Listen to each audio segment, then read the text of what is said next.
Terus teman gue bilang gini, Ki, kalau misalnya bisa nih, sorry ya gue bukan yang ngatur, tapi kalau misalnya bisa, lu pindah deh dari sini katanya.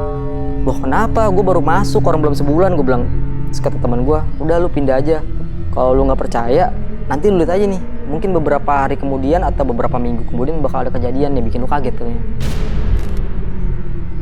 Nah terus kata si mas-mas penjaga kosannya, di sini tuh mayoritas cewek malam maksudnya gitu. Gak lama dia berdiri, ketawa, lompat dia ke bawah.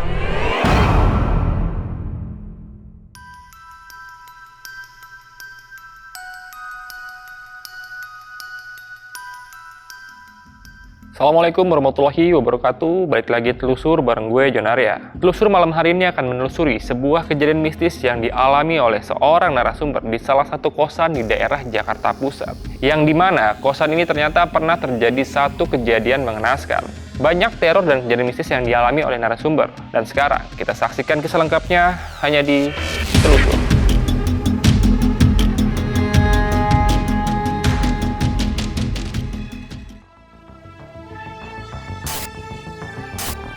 Halo teman-teman telusur, gue mau ngundang kalian semua buat duduk di sini untuk menceritakan kejadian-kejadian mistis yang pernah kalian alamin. Dan kalau kalian siap buat jadi narasumber telusur, kalian bisa langsung DM ke Instagram pribadi gue atau Instagramnya telusur.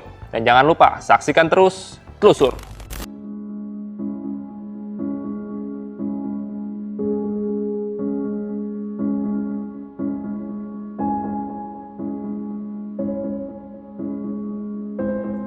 Halo Niki, selamat malam. Malam bang. Gimana kabar Nik? Sehat Nik? Baik dong, baik. Sehat-sehat. Alhamdulillah. Niki, sekarang lu lagi sibuk apa nih? Gue sekarang masih sibuk konten, main tarot juga bang. Oke, ini gue kenal Niki udah lama nih. Dari tahun 2020-an ini kalau 2020 ya? 2020-2021 ya? Oke Niki, nih lu datang jauh-jauh dari Jakarta Pusat kemari ya? Jakarta Barat. Jakarta Barat ya? Jakarta Barat. Lu mau cerita kejadian apa nih Niki? Kejadian teror kosan yang pernah gue alamin di tahun 2021 bang, itu benar-benar parah banget terornya. Sampai itu berbekas banget di hati gue dan gue bersyukur banget karena gue lepas dari kosan itu. Oke. Karena sebenarnya tuh gue yang kayaknya sih mau dijadiin tumbal. Kalau menurut teman gue yang bisa lihat. Tahan dulu nih, biar penonton makin penasaran nih kan. Gue juga udah penasaran pengen dengar cerita bakal seperti apa nih. Jadi tanpa lama-lama lagi, kita dengarkan kisah lengkapnya hanya di Telusur.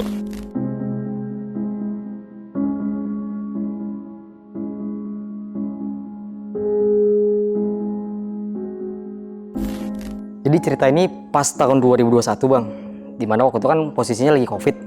Nah gue dapat tawaran kerja tuh dari teman gue ya kan. Gue dapat tawaran kerja itu di daerah Senen dan akhirnya gue memutuskan untuk cari kosan yang deket sama lokasi kerja.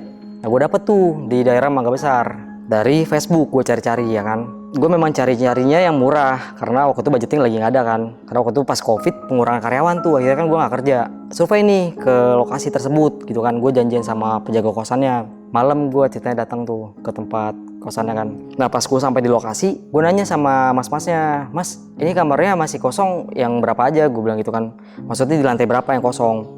Nah si mas-masnya ini bilang di lantai 2 sama di lantai 4. Gue pas pertama kali gue ngeliat kosannya itu, gue mikirnya kok gedungnya gini banget ya, kayak apa sih, kayak gedung yang kumuh gitu bang, kotor dan gak terawat lah intinya kayak gitu.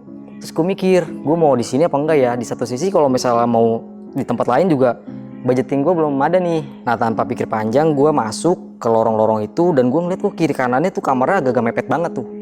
Di lantai 1, lantai 2, lantai 3 dan menurut gue sih nggak ada udara ya karena bener-bener rapet banget antara satu kamar sama kamar lain. Nah, akhirnya gue milih kamar yang di lantai 4 karena di lantai 4 itu kamar cuma berapa ya? 1, 2, cuma 7 kamar doang di lantai 4 itu. Dan di lantai 4 itu ada balkon gede banget. Tapi kita kalau mau ke balkon itu masuk ke lorong-lorong.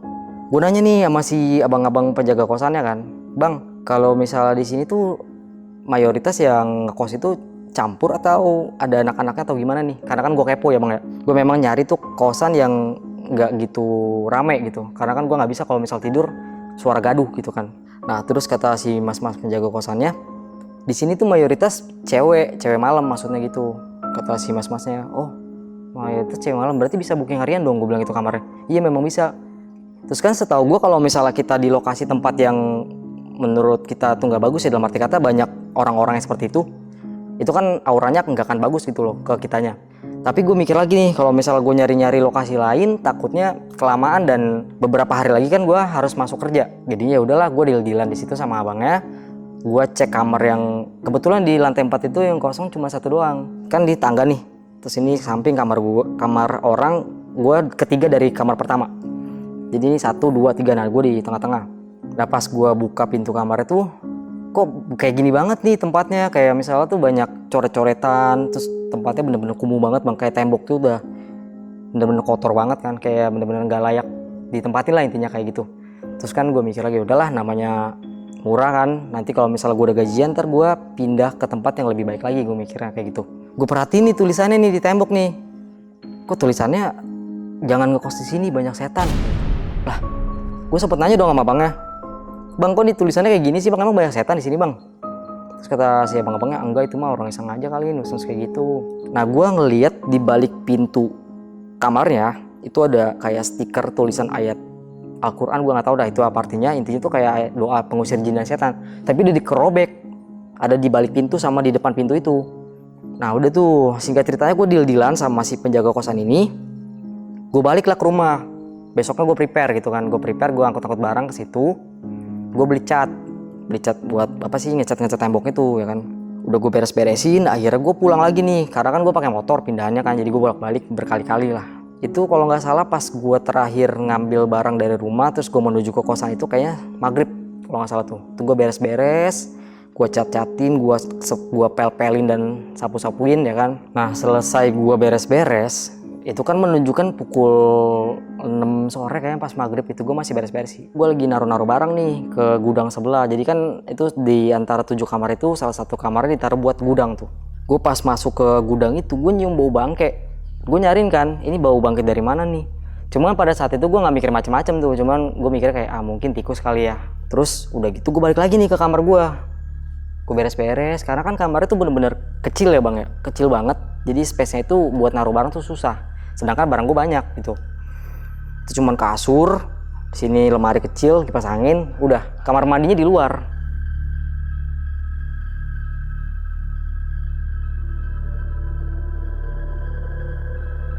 Pas gue beres-beres, gue kan lagi nyebat nih ceritanya, lagi ngerokok, terus gue nyeduh kopi nih. Nah pintu kan gue tutup, tiba-tiba gue samar-samar ngedenger suara anak kecil cekikikan, kayak rame banget lah, lagi pada main gitu kan. Gue liat jam dong, udah jam 9 gitu. Sekarang logika anak siapa sih main jam 9 malam gitu kan. Terus ditambah gue inget nih, kata si penjaga kosan itu kan gak ada anak kecil, rata-rata di situ cewek malam sama cowok katanya gitu kan. Merinding tuh gue, ini anak siapa, apa gue salah denger gitu kan. Gak lama tiba-tiba pintu kosan gue diketok, pintu kamar gue duk gitu. Tapi gue masih ngedengar samar-samar suara anak kecil kayak lari dari kiri ke kanan ke kiri gitu kan.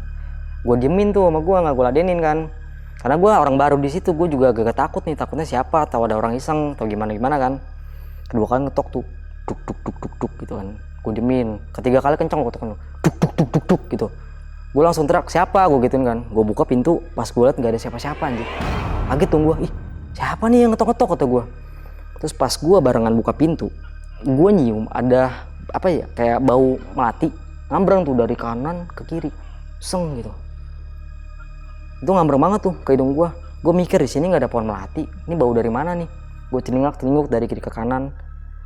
Terus habis itu kan gue merinding tuh pas gue nyium bau melati itu kan. Terus gue masuk lagi, gue tutup pintu. Gue nggak mau mikir aneh-aneh di situ tuh. Gue mikirnya gue di sini cuma mau ngekos, gue mau kerja udah gitu. Gue menjauhi hal kayak gitu tuh di situ. Nah gak lama pas gue nutup pintu nih, selang berapa detik doang, gue ngedenger ada suara perempuan. Dia manggil nama gue samar-samar. Dia bilang gini, Niki kayak gitu. Gue bingung dong, karena kan di situ gue nggak kenal sama siapa-siapa pertama, dan gue orang baru, gue pertama kali masuk. Ini cewek siapa yang manggil gue? Namanya kita dipanggil pasti kita refleks dong keluar gitu, nyariin siapa sih nih, sumber suara dari mana. Gue keluar tuh wangi melatinya masih ngambreng tuh bang, kayak seling gitu, lewat. Gue nengok ke kiri, dan pas gue nengok ke kiri gue ngeliat ada sosok perempuan, tapi dia apa ya, dia pakai bajunya kayak baju biasa gitu, tapi dia nggak belakangin gue posisinya. Itu dia masih manggil gue, Niki. Nah gue samperin dong, gue pikir nih siapa nih, ada yang kenal gue apa gimana. Gue samperin, gue minik tuh bang, karena lorong kan lorongnya gelap tuh, cuman pakai lampu kuning doang. Kalau otomatis kan nggak gitu kelihatan ya, ditambah mata gue minus. Gue samperin, pas gue nyamperin dia makin maju-maju ke arah apa sih, balkon gitu. Gue samperin, tiba-tiba dia manjat bang ke arah apa sih, yang kalau misal balkon kan pasti ada teras gitu kan, yang buat orang duduk. Itu kan lumayan tinggi tuh, dia manjat dong. Gak lama dia berdiri, ketawa, lompat dia ke bawah. Gue kaget dong. Pas gue kaget, gue diem tuh, karena gue tipe orang yang kalau misalnya gue ngeliat suatu kejadian, gue pasti diem dulu. Gak lama pas si lompat, gue teriak, ih tolong, gue gituin kan. Nah pas gue teriak kayak gitu, mungkin orang-orang yang tinggal di situ, di kamar-kamar itu pada keluar gitu kan, nanyain, apa mas gitu kan. Bang, tolongin bang, di bawah ada yang lompat, gue bilang kayak gitu. Gue panik dong. Nah salah satu dari mereka itu ada yang bawain air ke gua, dan nih minum dulu. Kenapa ditanyain tuh, gue ceritain dong, tadi saya ngedenger nih ada gini, terus saya ngeliat ada perempuan lompat ke bawah, bener, gue bilang gitu. Dilihat lah tuh bareng-bareng kita, nggak ada apa-apa gitu. Nah logikanya kalau misalnya beneran ada orang lompat ke bawah, pasti rame dong bang, apalagi kosannya itu kan di di sekitar rumah-rumah warga gitu, pada penduduk lah, dan itu nggak ada apa-apa, hening sama sekali. Tapi gue yakin gue ngelihat itu perempuan lompat. Nah udah tuh, terus salah satu orang yang tinggal di situ kan ada yang ojol juga kan, dia bilang gini, mas kalau misalnya ngeliat kayak gitu udah antepin aja, nggak usah ditangkepin katanya. Udah mas tenang aja, udah balik ke kamar aja. Nah akhirnya gue balik ke kamar, gue minum ya kan, gue tenangin diri, gue ngerokok lagi. Ini apa sih yang gue lihat itu? Terus gue mikirnya mungkin gue lagi capek kali. Nah selang dari kejadian itu, besoknya kan beberapa hari kemudian gue kerja nih. Gue melakukan aktivitas seperti biasa, gue masuk kerja. Gue kan masuknya tuh si sore, gue masuk jam 3, gue pulang jam 11 malam. Nah dimana di situ posisinya lagi covid dan kita setiap dari mana-mana harus mandi dong. Gue pulang kerja malam-malam, gue mandi nih ceritanya nih ke kamar mandi yang di lantai 3, karena kamar mandi di lantai 2 penuh. Gue kira gue ke lantai 3 ya kan. Itu malam-malam jam setengah 12-an gue mandi kalau nggak salah tuh, gue mandi. Nah kamar mandinya itu ada 3, 1, 2, 3, gue di bilik tengah. Dan itu bener-bener gelap bang, kamar mandinya tuh gak ada lampu sama sekali. Jadi gue pakai flash handphone ya kan. Itu karena apa ya, kayak kosan, bener-bener kosan yang gak terawat lah sama sekali. Nah singkat cerita, gue mandi kan, gue nyalain air. Di pertengahan gue mandi, gue lagi keramas nih, lagi merem. Gue dengar suara ada perempuan nyinden. Apa sih, dia kayak ngantun lagu-lagu Jawa gitu. Bener-bener gue denger tuh di kuping gue. Ih mana gue lagi keramas kan. Waduh nyapa nih kata gue. Tapi gue masih berpikir positif tuh. Gue mikir mungkin nih tetangga kali apa gimana kan. Gue gak mau mikir aneh-aneh tuh. Gue buru-buru mandi ya kan. Selesai gue mandi, gue buru-buru lari tuh ke atas, ke kamar gue. Ritual gue setiap gue habis mandi pasti gue ngerokok sama gue ngopi ya kan. Gue ngerokok, gue ngopi. Ada kali tuh setengah jam gue kan bengong-bengong dulu tuh, cuma pakai sempak doang ya kan, pakai celana boxer lah. Terus gue mikir, kok kayak ada yang ketinggalan ya, apa ya gitu. Gue mikir, oh iya, celana gue ketinggalan tuh di bawah ya kan. Akhirnya gue ke bawah lagi ke kamar mandi yang di lantai 3. Gue nungguin nih karena kamar mandi yang tadi gue masukin itu udah ada yang ngisi. Gue mikirnya siapa ya orang mandi malam-malam gitu kan. Gue tungguin 10 menit gak keluar-keluar kan, 15 menit gak keluar-keluar. Ada kali setengah jam gue tungguin depan, ini orang kagak keluar-keluar nih. Tapi di dalam kamar mandi yang tadi bekas gue mandi itu ada suara air gitu. Otomatis kalau ada suara air kan pasti ada orang yang mandi dong. Nah di sebelah kamar mandi yang tadi gue dengar perempuan lagi nyinden, itu masih ada bang. Sekarang logika dong, orang mandi berapa lama sih ya kan. Kok ini lama banget nih si perempuan ini gak keluar-keluar gitu. Tapi gue gak berpikiran yang aneh-aneh lah, bodo amat gitu kan. Misi gue bilang gitu kan, di dalam ada celana saya ketinggalan, jangan dibuang ya, gue bilang kayak gitu. Kenapa gue berani ngetok, karena udah lama nih orang gak keluar-keluar gitu kan. Gue ketok-ketok gak ada jawaban. Nah pas ke berapa kali gue ketok-ketok, gue denger ada suara cowok, berat banget suaranya itu. Dia cuma bilang nih kayak gitu, kayak ngedek gitu, tapi berat banget, suara berat banget tuh. Nah di situ gue langsung kaget, ih apa nih kata gue. Gue diem tuh di depan ya kan, karena gue nggak sabaran orangnya. Gue ketok lagi. Nah pas gue ketok mungkin kekencangan kali ya, gue ketok kebuka tuh pintunya separuh tuh. Gue bilang misi mas gitu kan, karena kan yang gue dengar suaranya laki-laki berat kan. Jadi gue panggil mas, sorry mas pintunya kebuka, nggak sengaja, gue bilang kayak gitu kan. Tapi nggak ada jawaban sama sekali. Logikanya kalau misalnya pintu kebuka ada orang di dalam pasti teriak dong, ih buka nih gitu. Tapi ini sama sekali nggak ada suara orang, cuman suara keran air nyala aja. Tapi posisi tadi gue denger ada suara orang nyebur-nyebur gitu, orang mandi, kayak orang mandi gimana sih. Gue buka pelan-pelan, seret, kosong, gak ada apa-apa. Gue langsung ambil celana gue yang ketinggalan, gue langsung naik ke atas, balik lagi ke kamar, gue kunci pintu, gue tidur. Nah, pas gue tidur itu, gue inget banget, gue kayak tidur ayam gitu bang. Gue rep-repan tuh pas tidur. Gue kan kalau tidur itu tengkurap ya, di samping gue selalu ngetekin guling gitu. Nah pas tidur itu, gue ngeliat guling yang gue kekep itu berubah jadi sosok perempuan yang lompat ke bawah. Tapi dia posisinya ngebelakangin gue, jadi gue nggak tahu mukanya. Kaget dong gue, mana posisinya gue nggak bisa bergerak tuh pas rep-repan. Gue pas kaget, gue liat, kok ini perempuan yang gue lihat gitu. Nah si perempuan ini ngomong gini ke gue, Diki mau kemana, kata gitu. Kaget dong gue pas dia ngomong kayak gitu. Gue mau teriak nggak bisa. Nah singkat ceritanya gue kebangun tuh, ya kan. Gue kebangun, tapi posisinya gue kebangun itu gue ternyata masih mimpi. Jadi mimpi dalam mimpi, paham gak lo? Pas mimpi dalam mimpi itu gue bangun, gue ngeliat di depan pintu kamar gue itu banyak banget sosok perempuan lagi berdiri tapi ngebelakangin gue bang. Gue kaget dong, banyak banget nih. Yang tadinya satu jadi ada, kalau nggak salah tuh ada sekitar, itu ngegerubungin banyak banget. Gue nggak tahu tuh ada sekitar 10 kayaknya, ada 10 sosok gitu ngebelakangin gue. Dan pas gue bangun, gue lihat kayak gitu, mereka serentak balik badan, tapi langsung truk gitu. Gue lupa gue balikin badannya atau kepalanya, pokoknya madep ke gue. Dan lu tahu pas dia ngadep ke gue, mukanya rata, gak ada muka sama sekali. Gue kaget sekaget-kagetnya itu, bener-bener rata tuh, rata, gak ada mukanya sama sekali. Maksudnya gak ada mata, gak ada hidung. Pas gue ngeliat kayak gitu, gue teriak, gue langsung kebangun tuh. Nah pas gue kebangun, itu gue ngedengar suara tarim tuh yang sholat subuh gitulah. Gue kebangun, kira gue cuci muka tuh. Gue cuci muka, gue balik lagi ke kamar. Badan gue bener-bener keringet dingin tuh, drop banget, pokoknya berat seberat-beratnya tuh, kayak orang gimana sih keringet dingin. Nah gue paksain masuk kerja, kebetulan gue masuk kerja itu pagi ya kan. Udah sekalian aja lah gue mandi gitu kan. Pas gue mandi, gue berangkat kerja. Pulang kerja itu gue bilang sama teman gue, lu bisa main ke kawasan gue mau cerita nih gitu kan. Dan kebetulan ini teman gue, dia anak indigo lah bang, dia ngerti lah soal kayak gitu, bisa ngeliat lah. Dia pas main ke kosan gue, dia kaget tuh, kosan lu gini banget katanya. Kenapa? Lu ngeliat apa? Gue gituin, gue kan orang penasaran ya. Bilang udah nggak apa-apa, ntar gue ceritain, kata dia. Ke kamar gue lah. Ini pas baru masuk ke kamar gue, dia langsung teriak, dia kan muslim ya, dia bilang, astagfirullah, kata dia gitu. Gue tanya, kenapa, kata gue. Ya kaget, gue kaget. Enggak apa-apa, kata dia gitu kan. Gue duduk, gue bikinin kopi, kita ngerokok cerita-cerita, tiba-tiba kesurupan teman gue bang. Kesurupan, matanya putih semua ke atas. Gue kaget dong, gue kan gak ngerti ya, ini orang kesurupan, gue mesti gimana gitu. Gue bilang, udah tenang gue gitu.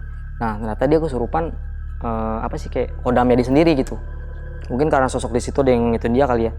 Dia kesurupan kodam sendiri, dia bilang dulu, jangan ganggu gitu kan. Gak lama sadar tuh dia. Sadar, gue kasih air minum, dia cerita, dia bilang begini, ini ada sosok perempuan nih yang demen sama lu katanya. Lu tau gak kenapa badan lu sakit? Itu sosok-sosok yang ada di situ tuh, dia nggak seneng sama yang lu bawa katanya. Gue bilang, gue bawa apaan? Gue nggak bawa apa-apa, orang lu lihat ya, gue bawa cuma barang-barang gini doang, gue bawa apaan? Gue gituin kan. Enggak, ini lu ada bawa sesuatu katanya, kata teman gue. Gue nggak bawa apa-apa, gue bilang. Enggak, maksudnya tuh ada yang ngikutin lu. Nah sosok yang ngikutin lu ini protek sama lu katanya gitu. Makanya kenapa badan lu pada sakit, karena sosok yang di belakang lu ini yang ngejaga, dia bertarung sama sosok yang ada di situ katanya. Makanya ngefeknya ke badan lu. Cuma udah gue netralin gitu kan. Gue dikasih air, nggak tahu dah dibaca-bacain apa, gue dikasih air minum sama daun bidara tuh sama teman gue. Gue telan ya kan.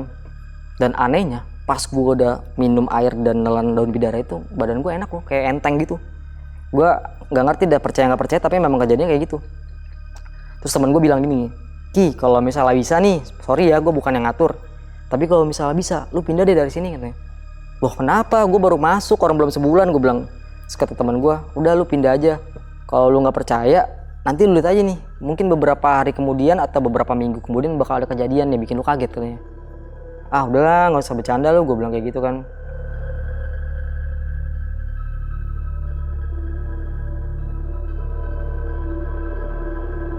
Selang beberapa hari, gue lupa nih, selang beberapa hari atau beberapa minggu, gue ceritanya tuh masuk pagi lagi. Gue turun ke bawah, gue ketemu sama penjaga kosan yang pertama kali itu tuh. Tapi pas gue ketemu sama si penjaga kosannya itu, mukanya aneh bang. Kayak gue ngeliat itu kayak nggak ngeliat tuh kayak nggak seperti biasanya lah. Ini orang murung gitu sambil ngerokok, ngopi. Gue ngeliat itu rokok banyak banget tuh di asbaknya sampai numpuk. Kan seperti biasa kalau misalnya gue berangkat kerja pasti gue bilang dong, bang, gue jalan dulu ya gitu. Ini orang nggak nyaut, diem aja, diem aja, tatapannya kosong kan. Terus gue mikir, mungkin lagi ada masalah kali ya. Gue pamit tuh, ya kan. Gue pamit berangkat kerja, pulang, singkat ceritanya gue pulang kerja nih. Nyampe kosan, tiba-tiba rame depan kosan gue. Ada ambulan. Gue bingung nih, kenapa nih kata gue. Terus gue tanya sama teman gue yang bang ojol itu, yang di lantai 4. Bang, kenapa bang? Ini, bang Niki, penjaga kosannya meninggal. Hah? Meninggal? Gue bilang. Kapan? Orang tadi pagi masih ketemu kok. Gue gituin kan. Iya, tiba-tiba meninggal katanya. Lah. Nah, gue kan gak percaya bang sama, bukan gak percaya sih, maksudnya kayak gak nyangka gitu. Padahal tadi pagi tuh masih ketemu gitu, masih gue sapa. Kok sorenya udah meninggal nih, ya kan? Gue masuk, kebetulan tuh kamar si penjaga itu pas kita masuk nih sebelah kiri sini, sebelah kanan sorry, sini pas pintu masuk itu. Gue ngelongok, rame lu bener meninggal. Nah itu pas gue ngeliat jenazahnya membiru dia bang, kayak orang kekurangan oksigen, bener biru semua dari atas sampai bawah. Gue langsung panik dong, soalnya gue nggak pernah ngeliat kayak kejadian kayak gitu. Kayak baru ini doang nih gue ngeliat di kosan ada yang meninggal gitu. Gue buru-buru ke atas, gue mandi, singkat ceritanya gue mandi segala macem ya kan. Gue istirahat kayak biasa. Terus gue sempat ngobrol-ngobrol nih sama bang ojolnya. Kok bisa meninggal bang? Gue tanya gitu kan. Gak tahu, tiba-tiba katanya sih kena serangan jantung gitu kan. Terus pas gue selesai cerita-cerita sama si bang ojol itu kan, gue memutuskan untuk istirahat nih, karena besok pagi gue harus kerja lagi ya kan. Gue tidur itu sekitar jam 1, dan gue sempet kebangun tuh, gue lupa antara jam 2 atau jam 3 gue kebangun karena gue samar-samar ngedenger ada suara orang lagi nyapu, kayak kosrek gitu, kayak orang lagi beres-beresin sampah dan lain-lain kan. Gue penasaran nih, gue nyalain lampu, gue buka dikit pintu gue ya kan. Lu tau gak sih pas gue buka pintu apa yang gue lihat? Itu penjaga kosan yang meninggal. Gue kaget, kata gue, aduh apalagi nih. Gue langsung tampar pipi gue kan, takutnya gue mimpi nih, takut terperpan. Karena kan sebelumnya gue pernah terperpan nih. Terus gue langsung tutup pintu aja, gue gabruk gitu. Gue langsung selimutan, gue tidur, akhirnya ketiduran.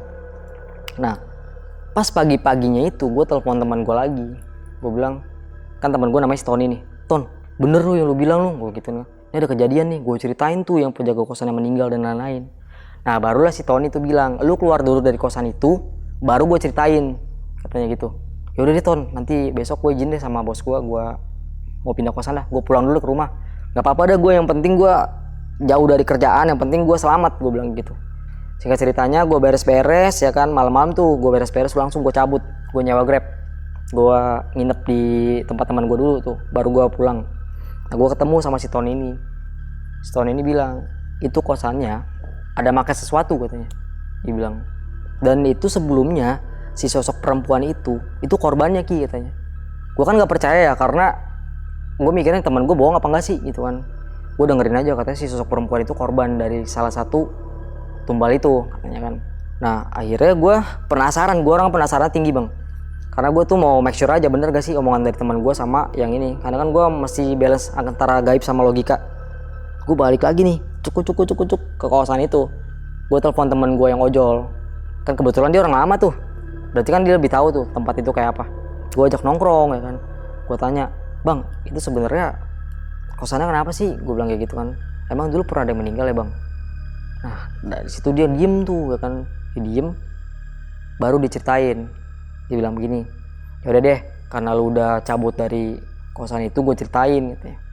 Dulu ada perempuan yang meninggal, gue lupa meninggalnya karena apa atau dia apa gimana. Intinya tuh ada perempuan meninggal, dan meninggalnya di kamar yang gue tempatin. Gue langsung, kata gue, kenapa lu nggak ngomong bang? Gue bilang. Terus kata si abangnya, nggak mungkin lah gue ngomong, ntar lu malah nggak jadi di tempat itu katanya. Ntar gue malah kena omel sama yang orang kosan itu, dikira gue nakut-nakutin kata abangnya. Bang. Terus diceritain tuh, nih sosok perempuannya ini bukan yang lu lihat kayak gini-gini nggak? Iya bang, gue bilang gitu kan. Nah perempuan itu katanya dia meninggalnya karena gue nggak tahu, dia mungkin frustasi atau gimana. Si bang ojol ini bilang si perempuan yang meninggal itu LC karaoke katanya, cewek-cewek malam yang memang tinggal di situ, dan itu meninggal udah beberapa tahun sebelumnya katanya gitu kan.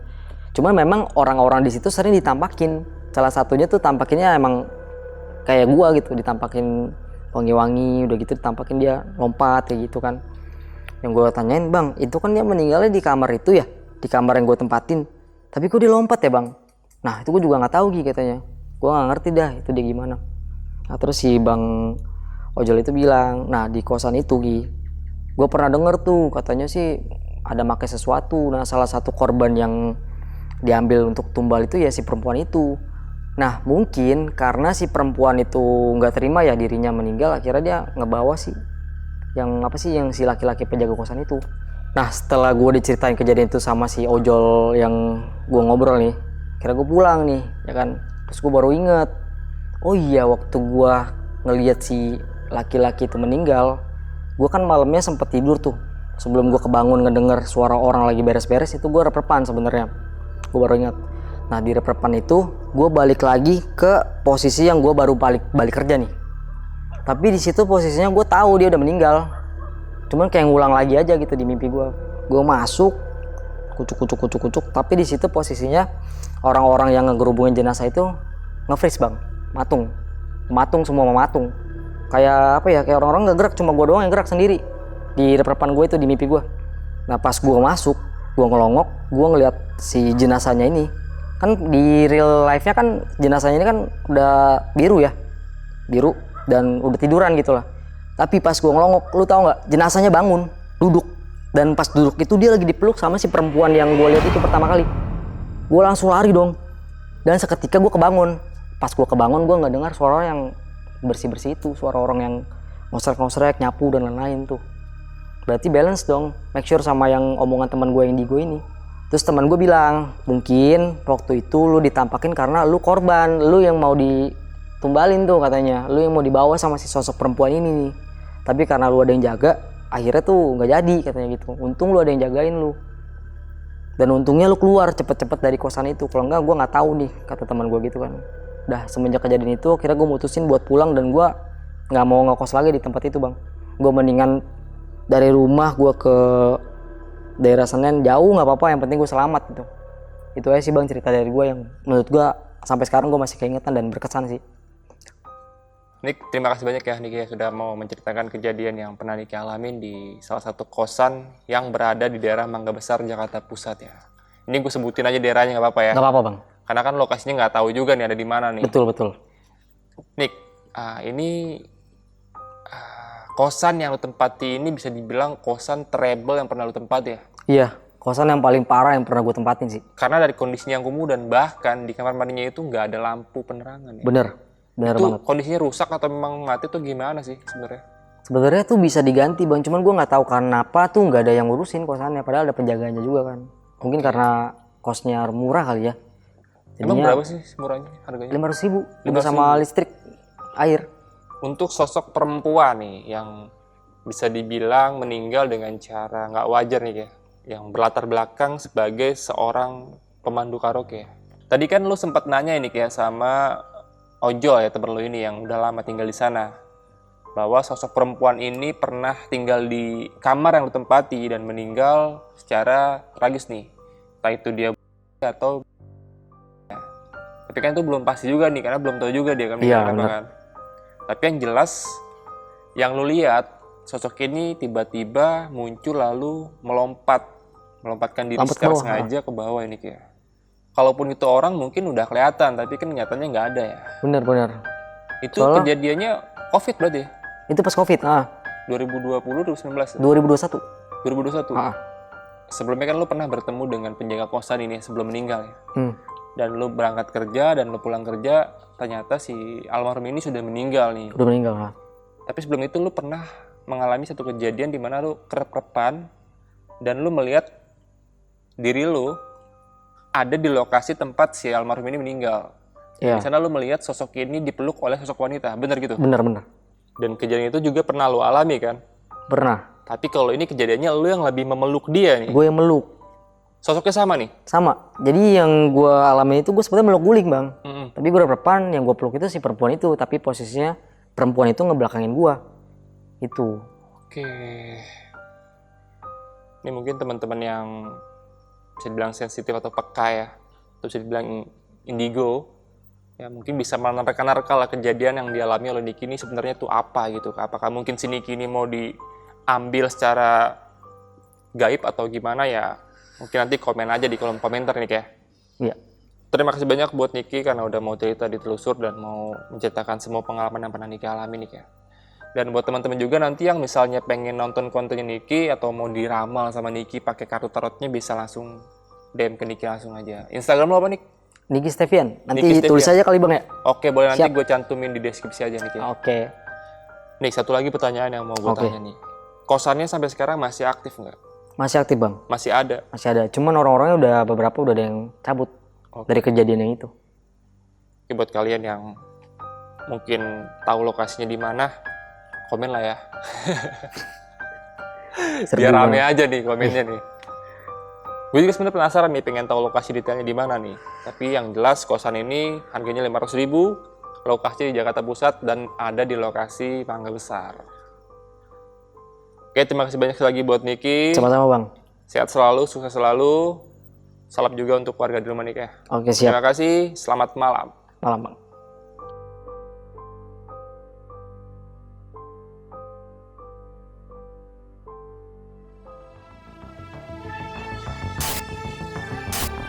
Halo teman-teman Telusur, gue mau ngundang kalian semua buat duduk di sini untuk menceritakan kejadian-kejadian mistis yang pernah kalian alamin. Dan kalau kalian siap buat jadi narasumber Telusur, kalian bisa langsung DM ke Instagram pribadi gue atau Instagramnya Telusur. Dan jangan lupa saksikan terus Telusur.